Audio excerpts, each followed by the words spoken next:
नमस्कार मेरे प्यारे दोस्तों, आपका सबका मेरे चैनल न्यू लाइफ चैनल पर आपका स्वागत है। यदि आप चैनल पर नए हो तो चैनल को सब्सक्राइब जरूर करना ताकि हमारे वीडियो नोटिफिकेशन आपको मिले। चलो तो आज हम बात करेंगे जाने गीता के 101 अनमोल वचन। श्रीमद्भागवत गीता में भगवान कृष्ण के उन उपदेशों का वर्णन है जो उन्होंने महाभारत युद्ध के दौरान अर्जुन को दिए थे। गीता सबसे प्रभावशाली ग्रंथ है। भगवत गीता को भगवान का गीत कहा जाता है।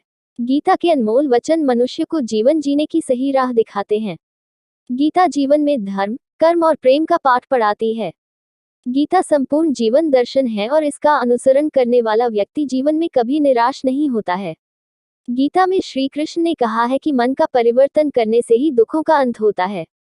श्री कृष्ण के अनमोल वचन। गीता में श्री कृष्ण कहते हैं कि अपनी पीड़ा के लिए संसार को दोष मत दो।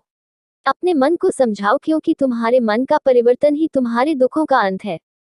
गीता में लिखा है कि क्रोध तब पुण्य बन जाता है जब वह धर्म और मर्यादा के लिए किया जाए और सहनशीलता तब पाप बन जाती है जब वह धर्म और मर्यादा को बचा ना पाए। गीता में लिखा है कि केवल डरपोक और कमजोर लोग ही चीजों को भाग्य पर छोड़ते हैं, लेकिन जो मजबूत और खुद पर भरोसा करने वाले होते हैं वे कभी भी नियति या भाग्य पर निर्भर नहीं रहते। श्री कृष्ण का कहना है कि परेशानी में अगर कोई तुमसे सलाह मांगता है तो उसे सलाह के साथ अपना साथ भी देना, क्योंकि सलाह गलत हो सकती है, साथ नहीं। श्री कृष्ण कहते हैं शरीर नश्वर है पर आत्मा अमर है। यह तथ्य जानने पर भी व्यक्ति अपने इस नश्वर शरीर पर घमंड करता है जो कि बेकार है। शरीर पर घमंड करने की बजाय मनुष्य को सत्य स्वीकार करना चाहिए। श्री कृष्ण कहते हैं कि तुम अपने आप को भगवान को अर्पित कर दो। यही सबसे उत्तम सहारा है। जो इसके सहारे को जानता है वह भय, चिंता, शोक से सर्वदा मुक्त है। श्रीमद्भगवद गीता के श्लोक। श्रीमद्भगवद गीता को ज्यादातर केवल गीता के रूप में संदर्भित किया जाता है जो एक हिंदू धर्मग्रंथ है। भगवद गीता में भगवान कृष्ण के 701 श्लोक हैं। यह हिंदू धर्म में सबसे महत्वपूर्ण ग्रंथों में से एक है। यह कुरुक्षेत्र युद्ध के दौरान अर्जुन और भगवान श्री कृष्ण के बीच संवाद है जिसे महाभारत भी कहा जाता है। गीता को ईश्वर के गीत के रूप में भी जाना जाता है, जहां वह हमारे साथ आध्यात्मिक और जीवन ज्ञान और उसके दर्शन शेयर करते हैं।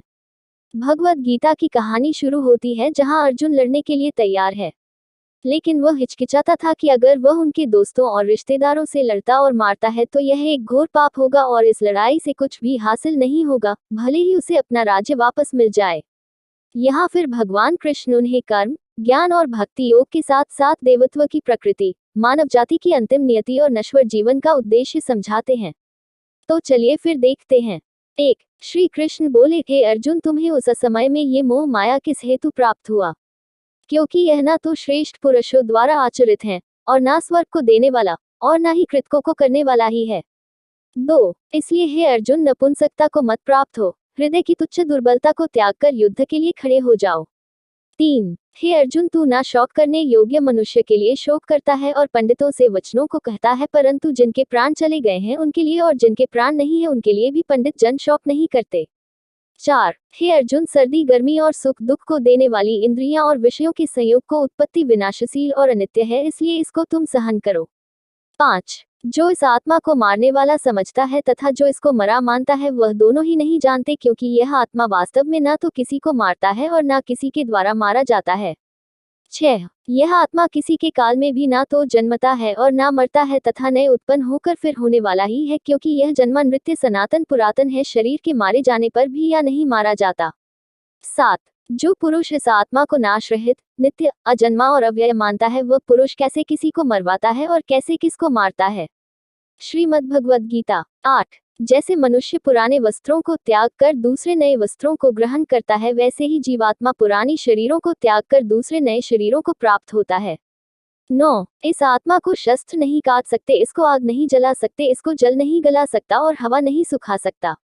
10. किंतु यदि तुम इस आत्मा को सदा जन्मने वाला तथा सदा मरने वाला मानते हो तो भी यह महाबाहो तू इस प्रकार करने वाली योग्य नहीं है। 11. हे अर्जुन, यह आत्मा सबके शरीर में सदा ही अवध्य है, इस कारण संपूर्ण प्राणियों के लिए तू शोक करने योग्य नहीं है। 12. या तो तू युद्ध में मारा जाकर स्वर्ग को प्राप्त होगा अथवा संग्राम में जीतकर पृथ्वी का राज्य भोगेगा, इस कारण हे अर्जुन को युद्ध के लिए निश्चय करके खड़ा हो जा। 13. जय पराजय, लाभ हानि और सुख दुख को समान समझकर उसके बाद युद्ध के लिए तैयार हो जाओ, इस प्रकार युद्ध करने से तू पाप को नहीं प्राप्त होगा। 14. तेरा कर्म करने में ही अधिकार है, उसके फलों में कभी नहीं। इसलिए तू कर्मों के फल का हेतु मत हो तथा तेरी कर्म ना करने में भी आसक्ति ना हो। 15 हे अर्जुन, जिस काल में या पुरुष मन में स्थित संपूर्ण कामनाओं को भली भांति त्याग देता है और आत्मा से आत्मा में ही संतुष्ट रहता है, उस काल में वह स्थित प्रज्ञ कहा जाता है। 16 दुखों की प्राप्ति होने पर भी जिसके मन में उद्वेग नहीं होता, सुखों की प्राप्ति में जो सर्वथा निष्प्रिय है तथा जिसके राग, भय और क्रोध नष्ट हो गए हैं, ऐसा मुनि स्थिर बुद्धि कहा जाता है। 17 इसलिए साधक को चाहिए कि वह उन संपूर्ण इंद्रियों को वश में करके समाहित स्थित हुआ मेरे प्राण होकर ध्यान में बैठे, क्योंकि जिस पुरुष की इंद्रियां वश में होती है उसी की बुद्धि स्थिर होती है। 18 विषयों की चिंतन करने वाले पुरुष की उन विषयों में आसक्ति हो जाती है, आसक्तियों से उन विषयों की कामना उत्पन्न होती है और कामना में विघ्न पड़ने से क्रोध उत्पन्न होता है।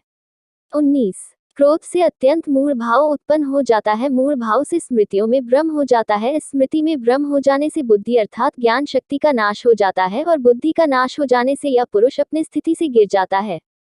20 किसी और के जीवन की नकल को पूर्णता के साथ जीने की तुलना में अपने भाग्य को अपूर्ण रूप से जीना बेहतर है। 21 एक उपहार तब शुद्ध होता है जब वह दिल से सही व्यक्ति को सही समय पर और सही जगह पर दिया जाता है और जब हम बदले में कुछ नहीं की उम्मीद करते हैं। 22 कोई भी जो अच्छा काम करता है उसका कभी भी बुरा अंत नहीं होगा, चाहे यहाँ या आने वाले दुनिया में। 23 वह सुख जो लंबे अभ्यास से आता है, जो दुख के अंत की ओर ले जाता है, जो पहले जहर की तरह है लेकिन अंत में अमृत के समान है, इस तरह का सुख अपने मन की शांति से उत्पन्न होता है। 24 जो कोई भी आध्यात्मिक प्राप्ति के उन्नत चरण के लिए अपने दृढ़ संकल्प में स्थिर है और संकट और सुख के हमलों को समान रूप से सहन कर सकता है, वह निश्चित रूप से मुक्ति के योग्य व्यक्ति है। 25 भगवान की शांति उनके साथ है जिनके मन और आत्मा में सामंजस्य है, जो इच्छा और क्रोध से मुक्त हैं, जो अपनी आत्मा को जानते हैं। 26 नरक के 3 कारण हैं, रोमांच, क्रोध और लोभ। 27 अपने सभी कार्यों को भगवान पर केंद्रित मन के साथ करें, आसक्ति का त्याग करें और सफलता और असफलता को समान दृष्टि से देखें। अध्यात्म का अर्थ है संभाव। 28 वह जिसने घृणा को जाने दिया है, जो सभी प्राणियों के साथ दया का व्यवहार करता है और करुणा, जो हमेशा शांत रहती है, दर्द या खुशी से अप्रभावित, मैं और मेरा से मुक्त, आत्मनियंत्रित, दृढ़ और धैर्यवान, उसका पूरा दिमाग मुझ पर केंद्रित था, यही वह आदमी है जिसे मैं सबसे ज्यादा प्यार करता हूँ। 29 वह आदमी जो मुझे हर चीज में देखता है, वह जो एकता में निहित है, एहसास है कि मैं हूँ हर प्राणी में, जहाँ कहीं भी वह जाता है वह मुझ में रहता है। जब वह सभी को समान रूप से देखता है, दुख में या खुशी में, क्योंकि वे अपने जैसे हैं, वह आदमी योग में सिद्ध हो गया है। 30 मैं मृत्यु बन गया, संसारों का संहारक। 31 सुख और संकट की अस्थायी उपस्थिति और समय के साथ उनका गायब होना, सर्दी और गर्मी के मौसम की उपस्थिति और गायब होने की तरह है। वे इंद्रिय बोध से उत्पन्न होते हैं और किसी को परेशान किए बिना उन्हें सहन करना सीखना चाहिए। 32 अपना मन अपने काम पर लगाओ, परंतु उसके फल पर कभी मत लगाओ। 33 वह सभी चमकदार वस्तुओं में प्रकाश का स्रोत है, वह पदार्थ के अंधकार से परे है और अव्यक्त है, वह ज्ञान है, वह ज्ञान का विषय है और वह ज्ञान का लक्ष्य है, वह सबके हृदय में विराजमान है। 34 हम वही देखते हैं जो हम हैं और हम वही हैं जो हम देखते हैं।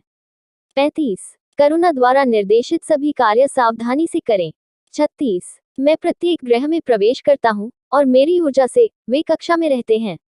मैं चंद्रमा बन जाता हूँ और इस प्रकार सभी सब्जियों को जीवन का रस प्रदान करता हूँ। 37 समय मृत्यु मैं जगत का नाश करने वाला हूँ, जो सबका सत्यानाश करने आया हूँ। आपके भाग लेने के बिना भी विरोधी रैंकों में शामिल सभी लोग मारे जाएंगे। 38 यह प्रकृति है जो सभी आंदोलन का कारण बनती है। अहंकार से मोहित मूर्ख उस धारणा को आश्रय देता है जो कहती है कि मैंने किया। 39 गर्मी और सर्दी, सुख और दर्द की भावना इंद्रियों के अपनी वस्तुओं के संपर्क के कारण होती है। वे आते हैं और चले जाते हैं अनंत काल तक, आपको उन्हें स्वीकार करना चाहिए। 40 प्रकृति द्वारा निर्धारित कर्तव्यों का पालन करते हुए व्यक्ति ने कोई पाप नहीं किया। 41 मैं सभी प्राणियों के हृदय में निवास करने वाला आत्मा हूँ, मैं सभी प्राणियों का आदि, मध्य और अंत भी हूँ। 42 हम वास्तव में कभी दुनिया का सामना नहीं करते हैं, हम जो अनुभव करते हैं वह हमारा अपना तंत्रिका तंत्र है। 43 आपका अपने संबंधित कर्तव्य करने पर नियंत्रण है, लेकिन परिणाम पर कोई नियंत्रण या दावा नहीं है। असफलता का डर, भावनात्मक रूप से काम के फल से जुड़ा होना, सफलता की सबसे बड़ी बाधा है क्योंकि यह मन की स्थिरता को लगातार भंग करके दक्षता को लूटता है। 44। स्वार्थी कार्य दुनिया को कैद करते हैं। व्यक्तिगत लाभ के बारे में सोचे बिना निस्वार्थ भाव से कार्य करें। 45। अपनी इच्छा की शक्ति से अपने आप को नया आकार दो, अपने आप को कभी भी स्व इच्छा से नीचा न होने दें। 46। बुद्धिमान अपनी चेतना को एकीकृत करते हैं और कर्म के फल के प्रति आसक्ति को त्याग देते हैं। 47। जब कोई व्यक्ति दूसरों के सुख दुख के प्रति इस प्रकार प्रतिक्रिया करता है जैसे कि वे उसके अपने हैं, तो उसने आध्यात्मिक मिलन की उच्चतम अवस्था को प्राप्त कर लिया है। 48। क्रिया का वास्तविक लक्ष्य स्वयं का ज्ञान है। 49। हम जो कुछ भी हैं वह हमने जो सोचा है उसका परिणाम है। हम अपने विचारों से बने हैं, हम अपने विचारों से ढाले जाते हैं। 50। मैं ही सब प्राणियों के हृदय में सबका नियंत्रक होकर बैठा रहता हूँ, और यह मैं हूँ जो स्मृति, ज्ञान और अनुपातिक संकाय का स्रोत हूँ। फिर मैं ही वेदों के माध्यम से जानने योग्य एकमात्र वस्तु हूँ, मैं ही वेदांत का मूल और वेदों का ज्ञाता हूँ। 51। ऐसा कोई समय नहीं था जब मैं नहीं था, न आप, न ही इन राजाओं में से कोई भी, और न ही कोई भविष्य है जिसमें हम नहीं रहेंगे। 52। क्योंकि यदि सबसे बड़ा पापी भी अपने सारे प्राण से मेरी उपासना करे, तो भी उसकी धर्मी इच्छा के कारण वह धर्मी ठहरेगा, और वह शीघ्र ही शुद्ध हो जाएगा और चिरस्थायी शांति को प्राप्त होगा। क्योंकि मेरी प्रतिज्ञा का वचन यह है कि जो मुझसे प्रेम रखता है वह नाश न होगा। 53। इंद्रियों की दुनिया में कल्पित सुखों की शुरुआत और अंत है और दुख को जन्म देते हैं। 54। आत्म साक्षात्कार में स्थापित लोग अपनी इंद्रियों को नियंत्रित करने के बजाय अपनी इंद्रियों को नियंत्रित करते हैं। 55। अपने आप को छोड़ दे तो मन व्यक्तित्व के वही पुराने आदतन पैटर्न को दोहराता चला जाता है। हालांकि मन को प्रशिक्षित करके कोई भी कदम उठाना सीख सकता है और सोचने के पुराने तरीकों को बदल सकता है, यही योग का केंद्रीय सिद्धांत है। 56। हमें एक निस्वार्थ भावना से कार्य करना चाहिए। कृष्ण कहते हैं, अहंकार भागीदारी के बिना और इस बात में उलझे बिना कि क्या चीजें हमारे इच्छित तरीके से काम करती हैं, तभी हम कर्म के भयानक जाल में नहीं पड़ेंगे। हम अपने कर्तव्यों से दूर रहकर कर्म से बचने की आशा नहीं कर सकते। संसार में जीवित रहने के लिए भी हमें कर्म करना चाहिए। 57। कुछ लोग ध्यान के माध्यम से बुद्धि से हृदय में भगवान को समझते हैं, दूसरों को ज्ञान योग द्वारा और अन्य काम के योग से। कुछ हालांकि ब्रह्म को नहीं समझते हैं, लेकिन दूसरों से सुनकर पूजा करते हैं। वे अपने दृढ़ विश्वास से मृत्यु को भी पार करते हैं जो उन्होंने सुना है। 58। मेरे प्रति सदा चौकस रहो, मेरी उपासना करो, हर एक काम मेरे लिथे भेंट कर, तब तू मेरे पास आना, यह मैं वादा करता हूँ, क्योंकि तू मुझे प्रिय है। 59। मौत एक पुराने कोट को उतारने से ज्यादा दर्दनाक नहीं है। 60। खुद को और अपनी दुनिया को उस चीज से आकार देते हैं जो हम मानते हैं और सोचते हैं और कार्य करते हैं, चाहे वह अच्छे के लिए हो या बुरे के लिए।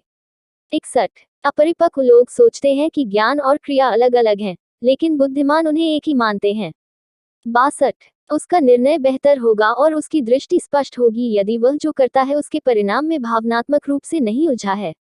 63। कृष्ण इस विचार का परिचय देते हैं कि सभी स्वार्थी इच्छाओं पर काबू पाने के लिए पर्याप्त नहीं है, स्वामित्व और अहंकार को वश में करना भी आवश्यक है। 64। कार्रवाई मुझसे चिपकती नहीं है क्योंकि मैं उनके परिणामों से जुड़ा नहीं हूँ। जो लोग इसे समझते हैं और इसका अभ्यास करते हैं वे स्वतंत्रता में रहते हैं। 65। जब आपका मन द्वैत के भ्रम को दूर कर लेता है, तो आप उन बातों के प्रति पवित्र उदासीनता की स्थिति प्राप्त कर लेंगे जो आप सुनते हैं और जो आपने सुनी है।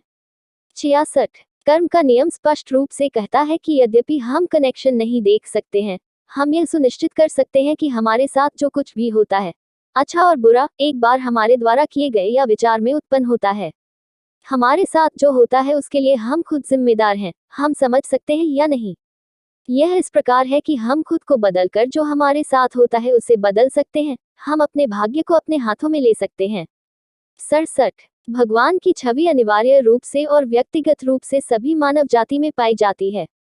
प्रत्येक के पास यह संपूर्ण और अविभाजित है, और सभी एक साथ एक से अधिक अकेले नहीं हैं। इस तरह हम सभी एक हैं, हमारी शाश्वत छवि में घनिष्ठ रूप से एकजुट हैं, जो कि ईश्वर की छवि है और हमारे पूरे जीवन का स्रोत है। 68। जब मन लगातार दौड़ता है, भटकती इंद्रियों के बाद, यह हवा की तरह ज्ञान को दूर भगाता है। 69। मनुष्य अपनी वासना के अनुसार ही अगला जन्म पाता है।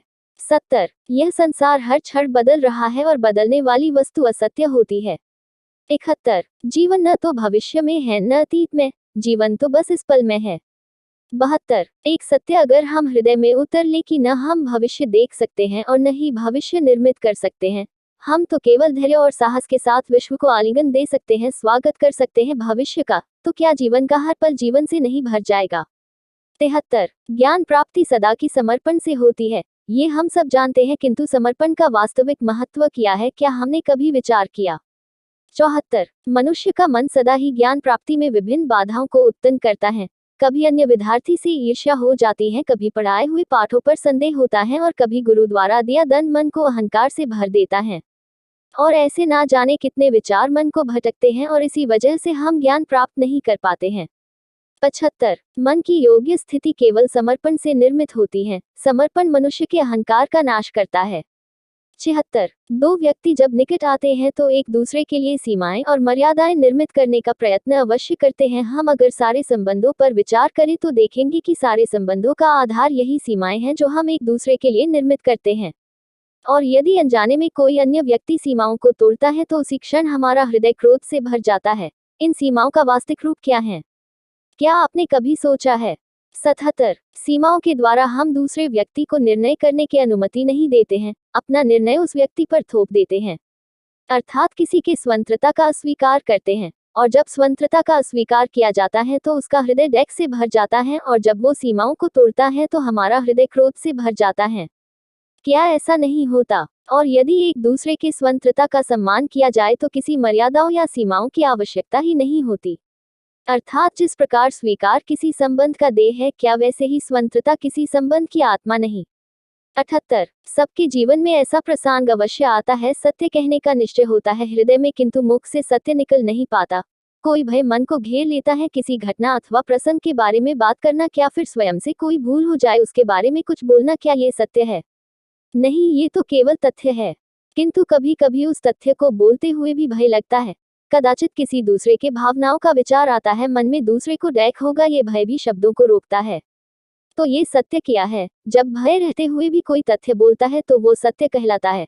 वास्तव में सत्य कुछ और नहीं, केवल निर्भयता का दूसरा नाम है, और निर्भय होने का कोई समय नहीं होता, क्योंकि निर्भयता आत्मा का स्वभाव है।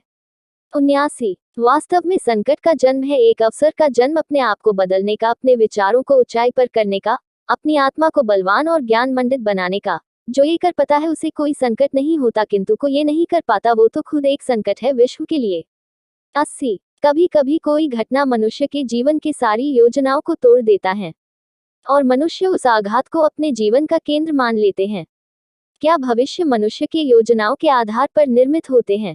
नहीं। जिस प्रकार किसी ऊंचे पर्वत पर सर्वप्रथम चढ़ने वाला उस पर्वत के नीचे जो बैठकर योजना बनाता है, क्या वही योजना उसे उस पर्वत की चोटी तक पहुंचाती है। नहीं। वास्तव में वो जैसे जैसे ऊपर चढ़ता है वैसे वैसे उसे नई नई चुनौतियां आती हैं। प्रत्येक पद पर वो अपने अगले पद का निर्णय करता है। प्रत्येक पद पर उसे अपनी योजनाओं को बदलना पड़ता है, कहीं पुरानी योजना उसे खाई में न धकेल दे। वो पर्वत को अपने योग्य नहीं बना सकते, केवल स्वयं को पर्वत के योग्य सकता है। क्या जीवन के साथ भी ऐसा नहीं होता। जब मनुष्य जीवन में किसी एक चुनौती को अपने जीवन का केंद्र मान लेता है, अपने जीवन की गति को ही रोक देता है, तो वो अपने जीवन में सफल नहीं बन पाता और ना ही सुख और शांति प्राप्त कर पाता है। अर्थात जीवन को अपने योग्य बनाने के बदले स्वयं अपने को जीवन के योग्य बनाना ही सफलता और सुख का एकमात्र मार्ग नहीं है। 81। मनुष्य जीवन की परीक्षा में सफल होने के लिए क्या नहीं करता, परिश्रम करता, दौड़ भाग करता है, लेकिन जब फिर भी उसका काम नहीं बनता तो वो नकल करता है। जैसे जब आप बचपन में परीक्षा देने जाते थे तो क्या होता था, आप ना सही लेकिन कोई ना कोई सफलता पाने के लिए नकल करता था और उत्तीर्ण भी हो जाता था। परंतु जीवन की परीक्षा ऐसी नहीं होती, जीवन में नकल करने वाला सफल नहीं होता। कारण विद्यालय में सबके प्रश्न पत्र एक ही होते हैं, लेकिन जीवन में ऐसा नहीं है। जीवन का प्रश्न पत्र और उनकी कठिनाई सबके लिए भिन्न होते हैं। निश्चित रूप से उनके उत्तर भिन्न होंगे, इसलिए अगर आपको जीवन में सफलता पानी है तो नकल ना करें, स्वयं के प्रश्नों का उत्तर स्वयं ढूंढिए और सफलता आपकी ही होगी।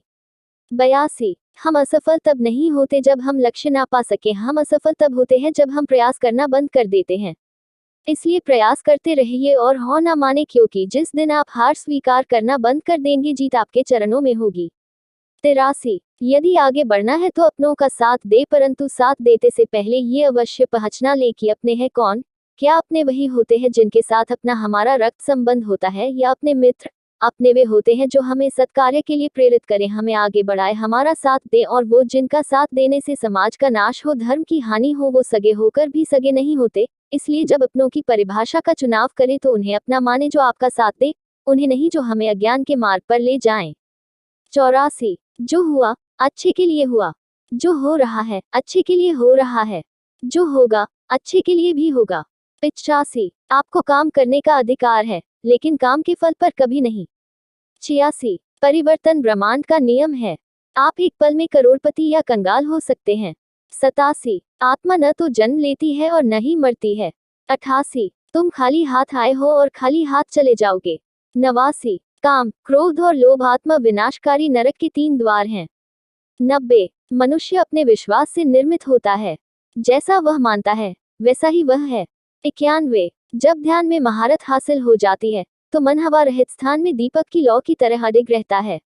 92 हमें अपने लक्ष्य से बाधाओं से नहीं, बल्कि कम लक्ष्य के लिए एक स्पष्ट मार्ग से दूर रखा गया है। 93 उम्मीद खत्म होने पर शांति शुरू होती है। भागवत। 94 बुरे कर्मों का अंत बुरा होता है। 95 प्रेम, सहनशीलता और निस्वार्थता का अभ्यास करना चाहिए। 96 यह उन सभी समयों के लिए है जब आपने अपने लक्ष्यों को पूरा नहीं करने का बहाना बनाया। 97 जिस परिवर्तन के बारे में सोच रहे हो वो परिवर्तन लाओ। 98 संसार का कल्याण आत्म बलिदान से प्रारंभ होता है। 99 ठीक ही कहा गया है, हर किसी की जरूरत के लिए काफी है, लेकिन लालच के लिए नहीं। 100 उस बदलाव से कभी न डरे जिसके आप हकदार हैं।